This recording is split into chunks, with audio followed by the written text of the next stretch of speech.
Advogado de defesa de Dilma Rousseff e senadores da base da presidente afastada se retiram da reunião da comissão do impeachment. Baixa incidência de seguro rural traz prejuízos para produtores. E situação de brasileiros no exterior é tema de audiência pública. Boa noite, você acompanha a partir de agora as principais notícias do Senado nesta quinta-feira. Cerca de 3 milhões de brasileiros vivem fora de nossas fronteiras. A Comissão de Relações Exteriores debateu a imigração e a assistência a brasileiros que vivem em outros países. O representante do Itamaraty afirmou que a verba é curta, mas que o atendimento está sendo ampliado. A questão dos refugiados também foi abordada. No continente americano, Brasil e Canadá são líderes no acolhimento de refugiados, com destaque para os haitianos no nosso território e os sírios em ambos os países. No decorrer dos últimos 12 meses, o Canadá acolheu mais de 27 mil refugiados sírios. Esse número inclui cerca de 18 mil refugiados com patrocínio governamental e quase 10 mil refugiados com patrocínio privado. Conforme mencionei antes, sabemos que o Brasil também vem cumprindo com a sua parte nessa crise e saudamos suas iniciativas. Gostaríamos de colaborar com o Brasil acerca de boas práticas para refugiados. O responsável pelo apoio consular aos brasileiros no estrangeiro lembrou que o Itamaraty já disponibiliza em vários países o telefone 180 para orientar em português mulheres e pessoas vulneráveis ou sob ameaça ou agressão. Em breve, com a informatização, será possível regularizar a situação de 400 mil eleitores que vivem fora do nosso território. Eu tenho 3 milhões de reais, dos quais estão me pagando menos de 1/10 por trimestre, para fazer atendimento a brasileiros no exterior. Com uma pequena parte, diria eu, da renda consular que o sistema consular gera, porque nós prestamos serviços à comunidade, eu poderia sanar grande parte das dificuldades financeiras que nós temos de ampliar o Enseja e outros temas fundamentais para a comunidade brasileira no exterior. E ainda nesta edição você vai acompanhar tudo o que aconteceu na reunião da Comissão Especial do Impeachment.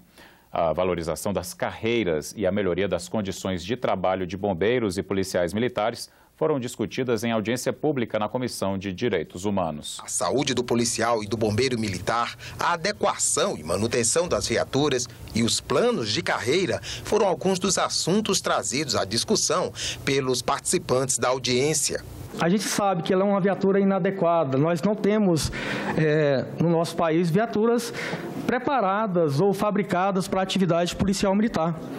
Diferentemente do Corpo de Bombeiro. O Corpo de Bombeiro tem viaturas planejadas e fabricadas para o atendimento das ocorrências da atividade do bombeiro. A necessidade de atualizar a lei quanto ao Código de Disciplina desses servidores também foi tratada na reunião.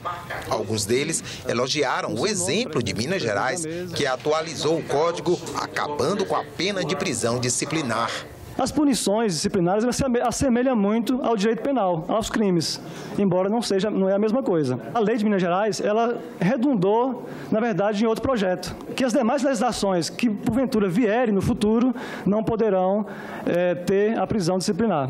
Nós estamos investindo muito em máscaras contra gases, roupa de aproximação, luvas, lanternas, roupa de salvamento, capa de chuvas e coturnos, porque um bombeiro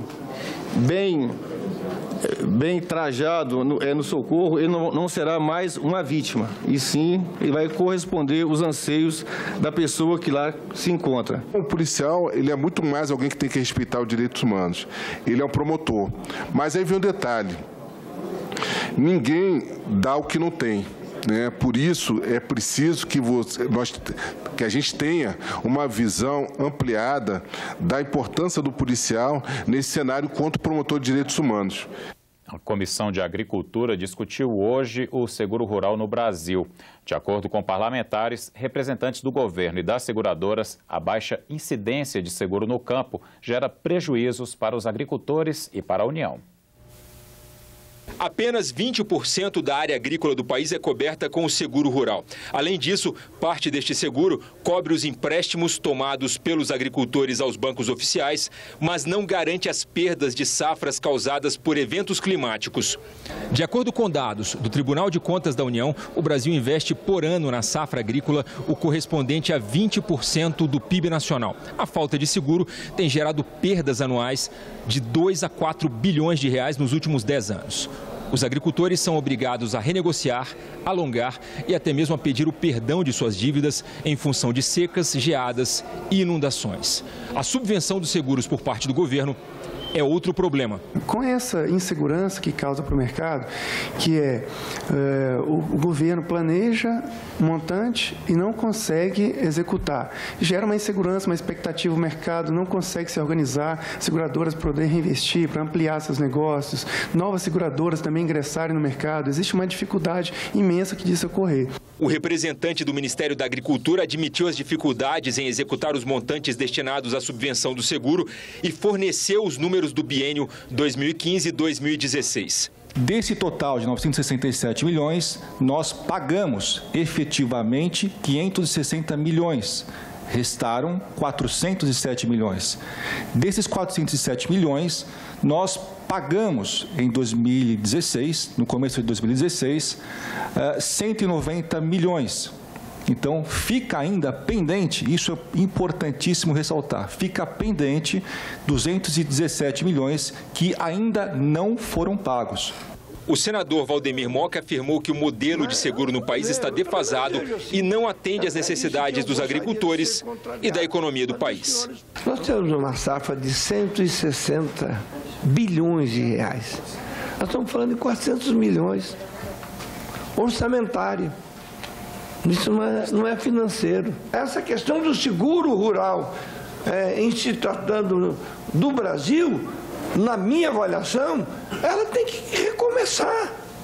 A Comissão Especial do Impeachment analisou nesta quinta-feira mais de 60 requerimentos apresentados pelos senadores e pela defesa da presidente afastada.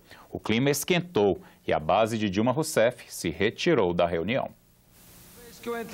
A reunião era para aprovar o plano de trabalho do relator, senador Antônio Anastasia. Pela proposta, o pedido de impeachment seria votado no dia 27 de julho na comissão especial e no dia 2 de agosto no plenário do Senado. Mas a senadora Simone Tebet apresentou uma proposta para reduzir esse prazo em 20 dias. Não abro mão de que o prazo das alegações finais sejam cumpridos rigorosamente de acordo com o CPP, que no seu artigo 404, parágrafo único, estabelece que são de 5 dias corridos para a defesa e 5 dias corridos para a acusação. Houve bate-boca entre os senadores. Nós estamos começando um trabalho muito mal. Então o senhor está colocando tudo a perder.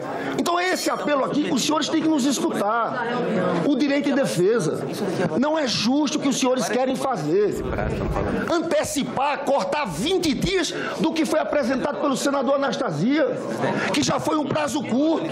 Presidente, eu acho que, presidente, recorrendo da questão de ordem,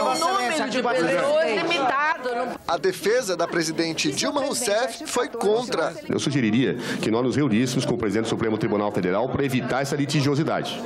Porque acho que esse enxugamento de prazos por defesa e defesa, ele trará uma situação que acho perversa para o Senado Federal, para as instituições e para o direito de defesa. A comissão nem chegou a votar o plano de trabalho. Uma questão de ordem do senador Randolph Rodrigues levou o caso ao presidente do Supremo Tribunal Federal, ministro Ricardo Lewandowski.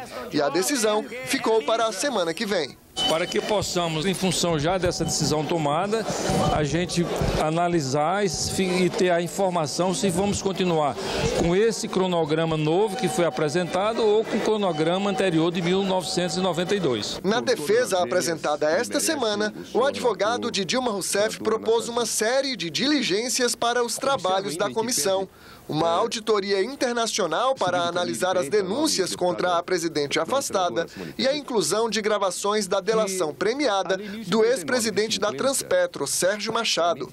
Para José Eduardo Cardoso, os áudios comprovam a existência de um golpe para derrubar a presidente. Mas o relator foi contra. Buscam reativar a discussão relativa preliminar do desvio de finalidade dos atos que culminaram na instauração do presente processo de impeachment. De imediato, percebe-se que tais fatos indicados são totalmente estranhos ao objeto desse processo. Além do mais, a matéria se encontra devidamente esclarecida e a preliminar foi afastada no parecer votado pelo Plenário Nacional Federal em 12 de maio de 2016. Indeferir. O conjunto probatório central é matar de morte a possibilidade de nós fazermos nossa defesa. A defesa vai indicar 40 testemunhas para serem ouvidas na comissão, 8 para debater a acusação de pedalada fiscal e 32 para discutir os 4 decretos assinados por Dilma Rousseff e apontados como irregulares. A comissão ainda tinha na pauta 63 requerimentos dos senadores. O advogado José Eduardo Cardoso pediu para discutir cada um deles. Me parece, portanto, triste para a democracia brasileira e para o Estado de Direito que eu tenha como defensor 8 minutos para falar de 80 requerimentos, quando eu requeri que pudesse falar sobre cada um, porque é direito da defesa. Imagine se fosse possível aceitar a tese da defesa, que deseja analisar um por um dos requerimentos que foram acolhidos ou rejeitados dentro das prerrogativas do relator, se fosse facultado a apresentação de 5.000 requerimentos, 10.000 requerimentos. O presidente rejeitou o pedido da defesa. Parlamentares do PT e do PCdoB deixaram a comissão, assim como o advogado José Eduardo Cardoso. Peço vênia a Vossa Excelências pela ilegalidade da situação, que eu me retirarei e Vossa Excelência então poderá nomear para continuar da sessão, não quero fazer chicana, um advogado ad hoc que continue, porque não pode haver ausência de defesa em nenhum ato de um processo. A defesa de Dilma Rousseff também apresentou um pedido para que o relator Antônio Anastasia seja considerado suspeito por ser filiado ao PSDB, partido que contratou uma das autoras do pedido de impeachment. A comissão rejeitou a suspeição e o advogado José Eduardo Cardoso anunciou que vai recorrer ao Supremo Tribunal Federal. Você terá outras notícias a qualquer momento na nossa programação e também na página da TV Senado na internet. Obrigado pela companhia, boa noite e até amanhã.